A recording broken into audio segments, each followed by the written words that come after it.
Yeah. The system is completely based on money. Yeah. The studios. The way I hook into the system is based on money. Is there a collective ethos, or somebody once said my problem was I didn't understand the social contract. Yeah, I now understand what that means. Yeah. Do you understand it? The social contract? Yeah. I think I do. Yeah. What is it for you? The social contract. You can't get mad. You can't get mad. You can't let it get you, because you have to make a deal with everyone else, and it's almost unspoken that you are going to be fucked over at some point by people who you may have done something nice for. And it may happen that by circumstance, or even very purposefully, that you fuck someone over. But that shouldn't get in the way of you being able to sit down and have fun with them. Am I on the right track? You can't build a resentment about it. You have to still try and love those people. Yeah. Because that's the way they're thinking. Because it ain't personal. No, it's not personal. They don't really mean to hurt you. No. Not really. I don't quite understand. Well, I mean, there's a lot of motivations for why it happens. Yes, many. I mean, money will make you do stuff as well, won't it? I mean, Yes. one, them, us, Yes. you know. Yeah, well, whoever. If there's many millions riding on a decision, it's hard to be philosophical. Yes. Yeah. Yeah, very, very hard. Very hard to be, you have to choose what level of integrity you're coming in at. And Okay. and I've often felt it. I've sat there and I have felt the knife slipped firmly in between my shoulder blades and tried to have it shoved through the other side through my heart. I mean, this is a bizarre place. And it doesn't take very long and I'm sure you've experienced this if you've stayed here for any length of time. You come in, you're fresh from the outside, you're off the boat, from the farm, still got shit on your shoes, you're in here, people are charmed by that you've still got shit on your shoes. They're charmed by the fresh approach you bring to it, and that's a real thing. But they're also stroking the shit out of you, licking you all over. And that's kind of good for you too. It's great. But it doesn't take very long before you realize, or before it gets to you. It's cascading on you all the time. You can't get away from certain attitudes, from certain modes of behavior that this town and the industry dictate. And no matter how strong you are when you come in off the farm with those convictions and a certain line of attack, no matter how strong you are going to be affected by this place. His whole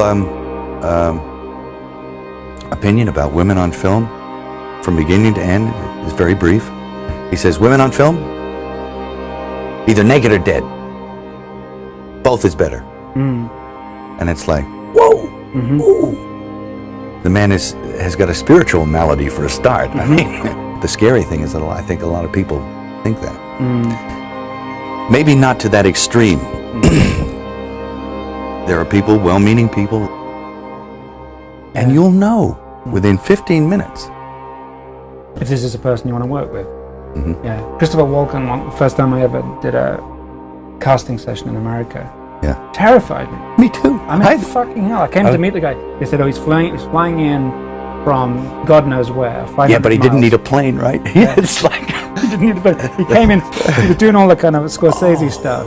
And I said, have you had a chance to read the script? And he looked at me and he said, did you like my face? And I went, yes. And he said, but that's fucking great, because if you don't, get De Niro. Fuck you, I'm out of here. And stood up and walked out. And everyone said, well, that I think was quite a good meeting. No, he came to see me on a rooftop in New York. I said, hey, can I talk to you? And he said, sure. He floated in, sideways, through a crowd of people. He was wearing black.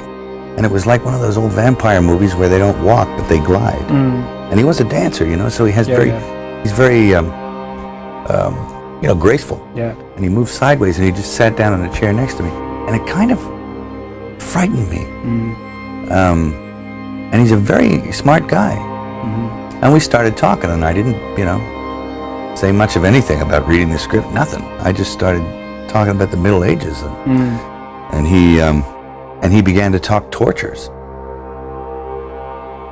And we swapped tortures because I'd read this book on torture, and I tried to recall some of the most heinous things I'd ever read in this book, and he was like, oh, and he'd try and top it, and it got. And my assistant was there, and he left because he couldn't stand it anymore. Yeah. The air had turned cold, and then he left, and I wanted to leave, and because I knew that I didn't want to work with him, and he was getting scary. Yeah.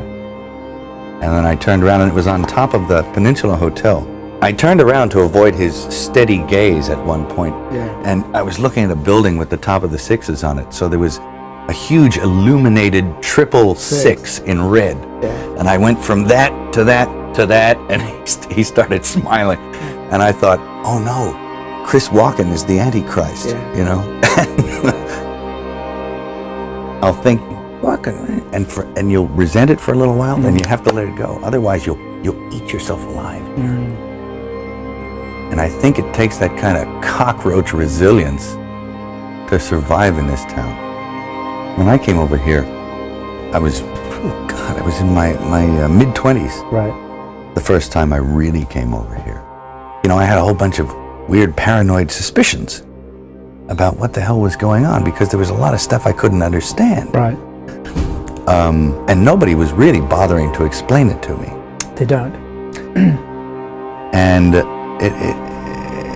and I formed a bunch of opinions about the town and about the people in it that were like, surely that couldn't be, because